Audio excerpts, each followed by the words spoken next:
क्या कुछ चल रहा है, आइए जरा बिग बॉल पर, और उसके बाद मैं एक रिएक्शन, इस पर काउंटर रिएक्शन जरूर लूंगा, लेकिन तुरंत यहां पर आइए जरा प्ले करें।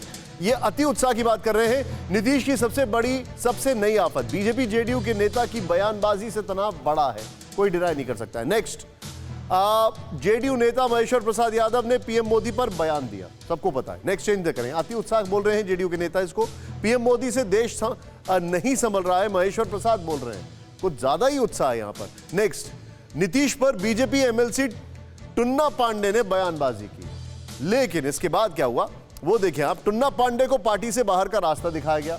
टुन्ना पांडे ने नीतीश को परिस्थितियों का सीएम बताया था।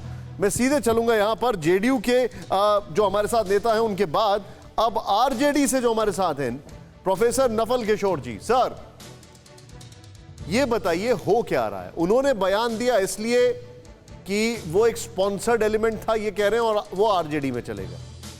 यहां पर बयान दे रहे हैं अति उत्साह में, अंदर क्या हो रहा है? देखिए, पहले तो उनको खुद बताना चाहिए कि बीजेपी ने किस तर्क पे एक ऐसे नेता को, जिसका दल बिहार के चुनाव में तीसरे स्थान पे आया, मुख्यमंत्री बनाया, नंबर एक। नंबर दो, पुराने दर्द की बात कर रहे हैं, मैं अभी की बात कर रहा हूं। अभी की बात कर रहे हैं। हाँ। कुछ पृष्ठभूमि है, जैसे ये बोल रहे हैं ना कि साजिशन ये बात कही गई, तो इनके नेता तो खुद ही साजिश के महाराज हैं। आज से नहीं, पिछले 15 साल से साजिश करके ही सत्ता में कुर्सी पर बने हुए हैं, और वो बीजेपी को सूट करती है, क्योंकि बीजेपी पिछले 3 दशक में एक नेता नहीं खोज पाया, एक चेहरा नहीं खोज पाया। जरूर दूसरे स्थान पे इस चुनाव में आया है, लेकिन उसके पास मुख्यमंत्री के लिए कोई चेहरा नहीं है, इसीलिए तीसरे नंबर के चेहरे को लेकर मुख्यमंत्री के रूप में चल रहा है। देखिए, मूल बात बिहार की ये है कि बिहार की जनता आज त्रस्त है। अगर आप पूरे कोविड के दौरान आप देखेंगे तो हॉस्पिटल की सुविधा चारों तरफ से खबर आई है, वो चाहे दरभंगा हो, चाहे पटना हो, चाहे कहीं भी हो, हर अस्पताल के बुरे हाल मैंने नहीं, हमने नहीं, केवल पार्टी ने ही नहीं, पूरे मीडिया बंधुओं ने दिखाया है।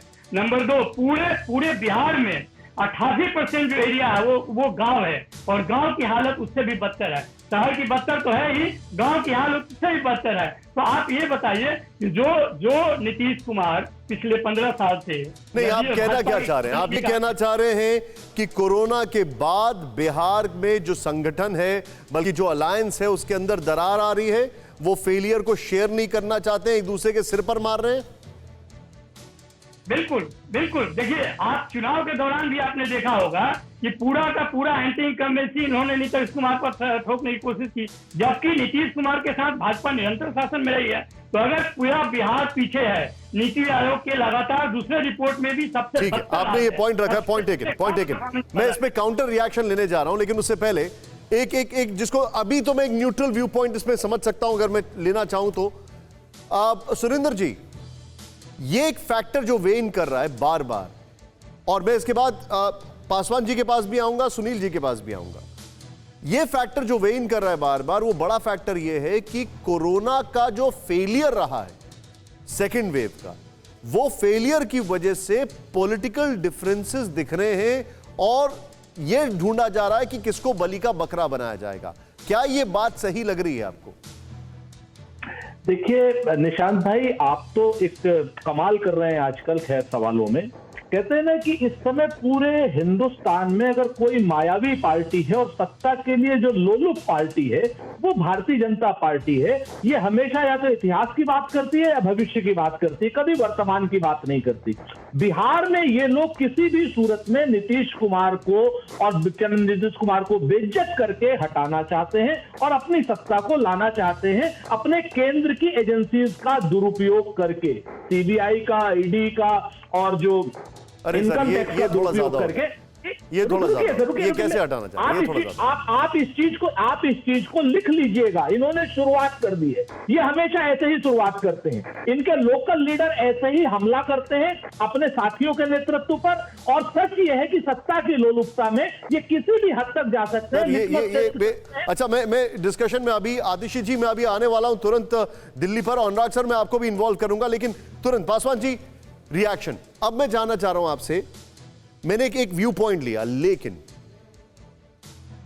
आपकी भी मजबूरी है, आप भी शायद नहीं बोल पाएंगे बहुत सारी चीजें, लेकिन सर मैं जान सकता हूं कि क्या वजह है कि बीजेपी और जेडीयू एक दूसरे के ऊपर काउंटर रिएक्ट कर रहे हैं? कोरोना काल के इस दरमियान तो साथ होना चाहिए ना सर, क्यों ऐसा कर रहे हैं?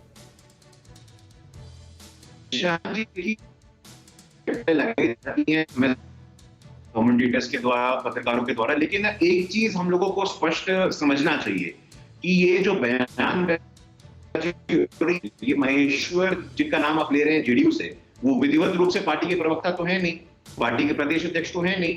चाहे भारतीय जनता पार्टी में जो टुन्ना पांडे जी का प्रकरण हुआ, उनको भी निष्कासित कर दिया गया है, बाकायदा अनुशासन समिति बैठी थी। तो कोई भी बयान जो पार्टी के रूप से अनफॉर्चुनेटली आपका लिंक टूट रहा है। यहाँ पर मैं सुनील जी से एक रिएक्शन लूंगा, आप ही का लाइन से। सुनील जी, आपका रिएक्शन इस पर।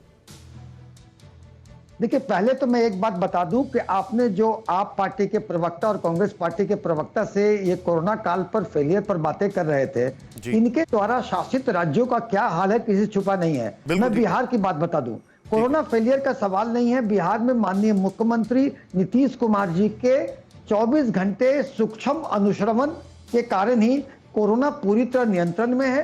यहाँ पर पॉजिटिविटी दर 1% से कम है, रिकवरी रेट 98% से ज्यादा है, और दिन पर दिन वो रिकवर्ड पेशेंट की संख्या दूर हो रही है, और हम लोग यहाँ पर पटरी नॉर्मल पे आ रहा है। हमने जीवन भी बचाया और लोगों की जीविका भी बचाई। इसलिए ये फेलियर के लिए बात करने की बात ही नहीं है। ये फेलियर की बात इसलिए करते हैं कि लोगों का ध्यान आपकी सरकार पर न चल जाए, लोगों का ध्यान कांग्रेस शासित पंजाब सरकार पर न चला जाए, जहां कोरोना का क्या हाल है किसी छुपा वो नहीं है। हमारे यहाँ कोरोना आया, एक अप्रत्याशित द्वितीय लहर हुआ, दिक्कतें आई, लेकिन हमने पूरी तरह दिक्कत को कंट्रोल किया, नियंत्रण किया। लेकिन आप ये बताइए मुझे, मैं आपसे मोटा सवाल पूछ रहा हूं, बीजेपी और आपके बीच में डिफरेंसेस हैं या नहीं है? देखिए, माननीय नीतीश कुमार जी के चेहरे पर एनडीए ने चुनाव लड़ा। माननीय नीतीश कुमार जी उसके मुख्यमंत्री हैं, चेहरा पहले भी माननीय नीतीश कुमार जी का था मुख्यमंत्री का चेहरा।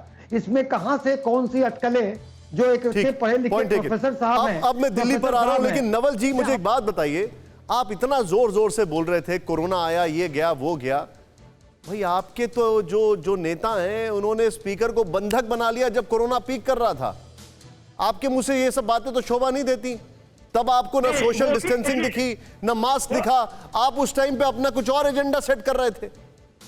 नहीं, वो भी एक झूठ है, और पूरी तरह से बिहार की जनता को मालूम है कि नीतीश कुमार ने जो कानून बनाने के कारण विधायकों को पिटवाया, ये कौन नहीं जानता है। उससे शर्मनाक बात क्या हो सकता है। मैं इसलिए कोरोना पे बात कर रहा हूं कि मरीजों को इलाज नहीं, और जो मर जाते थे उसको इज्जत से संस्कार नहीं, ये कौन नहीं जानता है। बिहार के मुख्यमंत्री का जो अप्रत्याशित फेलियर है वो कौन नहीं जानता है। इसमें जोर से और धीरे से बात करने की बात नहीं है, ये पूरी जनता को मालूम है। ठीक है, पॉइंट टेकन, उन्होंने जवाब दे दिया इसका, पॉइंट टेकन। और सुरेंद्र जी से मैं अपने दर्शकों को बता दूं, मैं एक डिबेट में बात कर चुका हूं। सर, आप सुनील जी नहीं थे जब मैंने उनसे पंजाब के बारे में बात की थी, जब मैंने उनसे छत्तीसगढ़ के बारे में बात की थी।